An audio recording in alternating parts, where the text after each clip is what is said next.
Hi guys, good morning and welcome back to my channel. তো আশেপাশের location থেকে বুঝতে পারছো আমি আজকে আমার বাড়িতে নেই। হ্যাঁ, আমি আজকে আমার ননদের বাড়িতে এসেছি। এখানে টিভি চলছে আর এরা টিভি দেখতে ব্যস্ত, নিয়ে এসে ঘুমাতেই ব্যস্ত। কতক্ষণ ঘুমাবে? 10 থেকে 15 মিনিট, তার জন্য 1 ঘন্টা ধরে কাঁদলো। যা গরম বাবারে বাবা।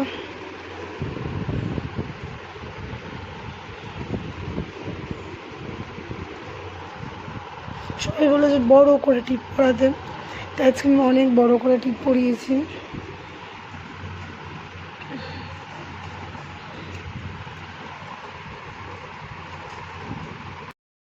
মেনলি আমাদের আসার কথা ছিল বুধবার দিন সম্রাটের বাড়ি ছিল। তো বুধবার দিন একটা কারণে ক্যান্সেল হয়ে যায়। তারপরে বৃহস্পতিবার ও টাইম দিয়েছিলো, তো আমি বলেছিলাম বৃহস্পতিবার আমি খাই না, তো আমি যাব না। তারপরে লাস্টে ফাইনাল ডেট হলো শুক্রবার। তো আজকে শুক্রবার সকাল 9টা-10টার সময় এই বাড়িতে আসলাম।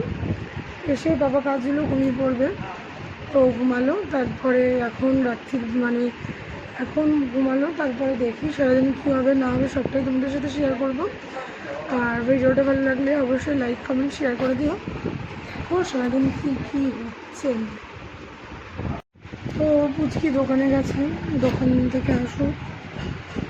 কালকে শরীর খুব খারাপ ছিল, তার জন্য কালকে সেরকম কোনো ভিডিও আপলোড করিনি। একটা শর্ট ভিডিও আপলোড করেছি, মানে শর্ট ভিডিও একদম শর্ট না, 4 মিনিটের। ওটা আগে আপলোড করা ছিল, তো ওটাই পোস্ট করেছি, কারণ শরীর ভালো ছিল না, সেরকম ভিডিও করা হয়নি। কালকে পুজো দিতেও গেছিলাম, সেখানে গিয়েও কোনো ভিডিও করিনি, কারণ শরীর একদমই ভালো ছিল না। আর কালকে এতটা পরিমাণে গরম পড়েছিল, আজকেও দেখো কী রোদ্দুর। মানে ওই দিকটাতে এত রোদ্দুর যা আছে, আমার চোখ মুখ ধাঁধিয়ে যাচ্ছে। আর একদিন শরীর খারাপ হলে দেখো মুখের অবস্থা দেখেই সবাই বুঝতে পারে যে শরীর কতটা খারাপ ছিল।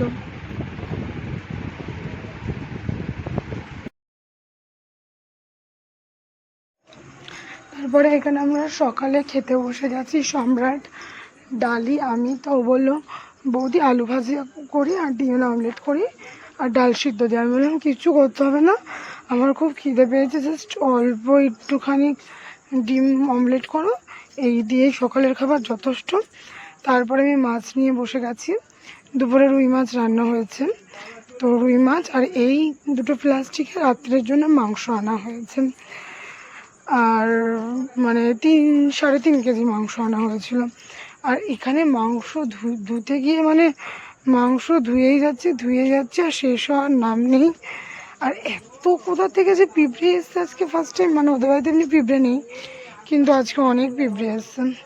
এই দেখো, এই যে মাংস ধুতে বসেছি, এখানে দুটো না 3টে গামলা নিয়েছি। দুটো গামলার থেকে বেছে একটা বড় গামলা আমি রাখছি। আর এই কুকুরগুলি না, আমি ভয়েস ওভার দিলেই চিল্লাই, জানি না এদের আমার ভয়েস ওভারের সাথে কি প্রবলেম। তো এত পরিমাণে পিঁপড়ে এসেছিলো, আমি ওকে বললাম তুমি আগে মাছটা যাও, গিয়ে মাছটা ধুয়ে আনো, পরে দিন এই মাংসগুলির আমি ব্যবস্থা করছি। তো মাংস রান্না হয়েছিল সন্ধ্যেবেলা, আমি রান্না করেছিলাম। সেই মাংস বাঁচতে বাঁচতে বুড়ি হয়ে যাওয়ার মতন অবস্থা। আর মাংসটা মেনলি আমিই বাছি, কারণ আমি অনেক ধৈর্য ধরে খুঁটে বেছে কোথার থেকে কী আছে বের করি। আর পাপা ঘুমিয়েই যাচ্ছে, ও আজকে 9টা থেকে 12টা পর্যন্ত ঘুমিয়েছে। হ্যাঁ রাইট 12টা, 10টা 11টা 12টা, পাক্কা 3 ঘন্টা ঘুমিয়েছে।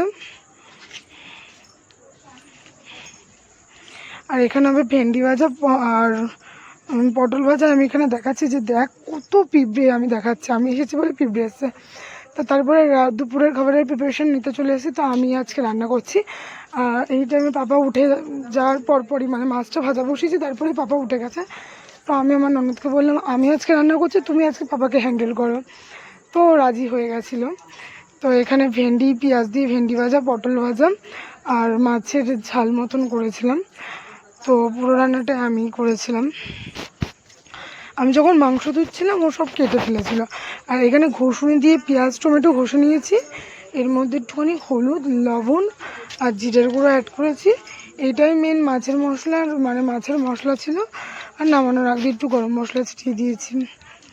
আর রুই মাছ জানো তো আমার আর মানে আমার ননদ আমরা দুজনের মধ্যে একজনাও পছন্দ করি না, যাও খাই মাথার লাজা। তাই আমার ননদের বর দুটো লেজু এনেছে, যেহেতু আমরা দুজনেই লেজু খেতেই ভালোবাসি, যা খাই লেজুই খাই আর মাথাই খাই। তা মাথা ছিল না বলে ও বললো দুখানা মানে লেজু এনেছি। আর এখানে মাছে দেওয়ার জন্য একটু অনেক সরু সরু করে আলু কেটে নিয়েছি, কারণ ও বলছিল ডাল করতে। আমি বললাম দেখো সকালের খাবার যদি মানে দুপুরটা যদি তাড়াতাড়ি না শেষ করতে পারি, রাতে এত কিছু করতে হবে, তো সেইগুলি সব কিছুতেই লেট হয়ে যাবে। তো ডালের কোনো দরকার নেই, ডাল ছাড়াই খাওয়া যাবে। তো এখানে জিরের গুঁড়ো অ্যাড করেছিলাম মাছের মধ্যে আর লঙ্কার গুঁড়ো। তারপরে আলু দিয়ে দিয়েছি, আলুটা নুন হলুদ দিয়ে ভেজে মশলা দিয়ে ঝোল ফুটিয়ে তার মধ্যে মাছ দিয়ে গরম মশলা দিয়ে নামিয়ে নেবো। মানে যতটা শর্টে মানে করা যায়, কারণ বেলা হয়ে যাচ্ছে, দুপুরে রান্না করতে হবে। আর পাপাও উঠে গেছিলো, পাপার পিছনে জানো না, ও উঠে গেলে না ওর পিছনেই একটা লোক লাগে, মানে শুধুমাত্র ওকে ট্যাকেল করার জন্য একটা লোক লাগে। আর কালকে আমার সাথে সাথে পাপারও এত শরীর খারাপ ছিল, তার জন্য কালকে সেরকম কোনো লং ভিডিও পোস্ট করিনি। কারণ দুইজনের যখন যদি শরীর খারাপ হয়ে যায় না, মানে কালকে আমি সকাল থেকে কিছু খেয়েও নেই, কারণ পাপা খাচ্ছিল না বলে আমিও খাচ্ছিলাম না, আমারও শরীরটা ভালো ছিল না। তার জন্য কোনো ভিডিও যেন না সেরকম বানাইনি, তার জন্য কালকে সেরকম কোনো ভিডিও পোস্টও করিনি। তো এখানে মাছের মশলা কষাচ্ছিলাম, পেঁয়াজ টমেটো দিয়ে মাছ না করলে না, আমি জানি না তোমাদের হয় কি না, আমার ননদের যে জিনিসটা হয়, আমাদের না কেমন একটা মাছের মধ্যে না আঁশটা একটা বাজে গন্ধ লাগে। তার জন্য রুই মাছটা আমি পেঁয়াজ টমেটো দিয়ে একটু ঝাল মতনই করি। এই মাছের ঝোল আর মাছটা পুরো একদম গামাখা করেছিলাম, কারণ রুই মাছের ঝোলটা ঠিক পছন্দ না। এই দেখো দুটো লেজু বলছিলাম না, সেই যে দুটো লেজু দেখাচ্ছিলাম।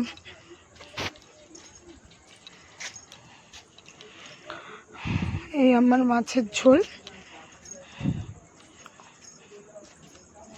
তা এই টাইমের মধ্যে পাপা উঠে গেছে, পাপাকে খাওয়াচ্ছিল তখন আমার ননদ, আর আমি এদিকে রান্না করছিলাম। আর ওর বর বলছিল বেচারি একদিন এসছে, তাও তুমি ওকে দিয়ে রান্না করাচ্ছ। তখন আমি বলছি না না, ও রান্না করতে বলছে না, আমিই রান্না করতে চাইছি, যেহেতু পাপাকে আমি ট্যাকেল করতে চাই না। এই কথা শুনে সবাইকেই হাসছিল, যে ছেলেকে ট্যাকেল করার পরে রান্না করবে তবেই ভালো, তবু ছেলেকে ট্যাকেল করবে না। তা আমি বললাম সেরকম কোনো ব্যাপার না, আমি ডেলিই ট্যাকেল করি, করতে করতে না আমার একঘেয়েমি লেগে গেছে। তাই মাঝে মাঝে রিলিফ পাওয়ার জন্য আমি তখন অন্য কাজ করি, মানে তবু পাপাকে ট্যাকেল করি না। তো মাছটা নামানোর আগে একটুখানি গরম মশলা দিয়ে দিচ্ছিলাম।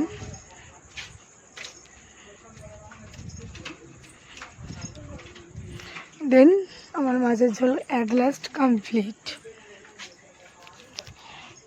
তো মাছের ঝোলটা প্রথমে পেয়েছিলাম গরম মশলাটা একটু বেশি পড়ে গেছিলো, পরে দেখলাম না একদম সব কিছু পারফেক্ট হয়েছে। আর আমি কোথাও গিয়ে রান্না করতে গেলে না খুব ঘাবড়ে যাই, নার্ভাস হয়ে যাই, কেমন হবে, খাওয়া যাবে কি না, সবাই খেতে পারবে কি না। তারপর আমি ভেন্ডি আলু ভাজা এখানে বসিয়ে দিয়েছি।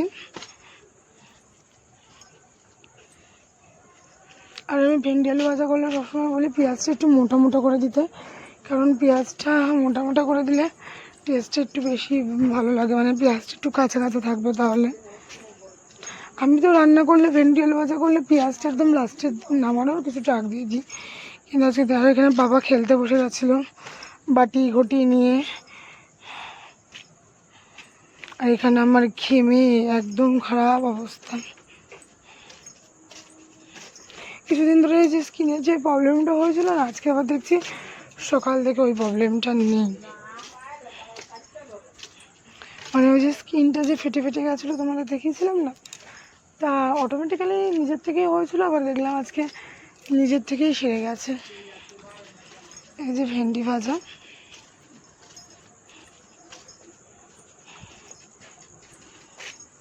আর এই পটল ভাজা বসিয়ে দিয়েছি।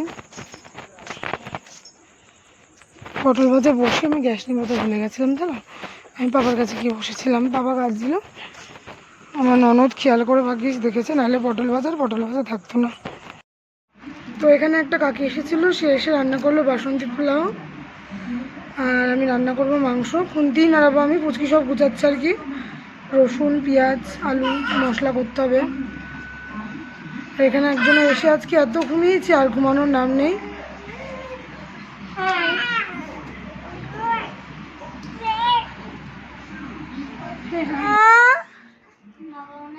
বাবা পাপা, তুমি পাপা। তো এখানে দুপুরের খাওয়া দাওয়ার পর রাতের প্রস্তুতি শুরু।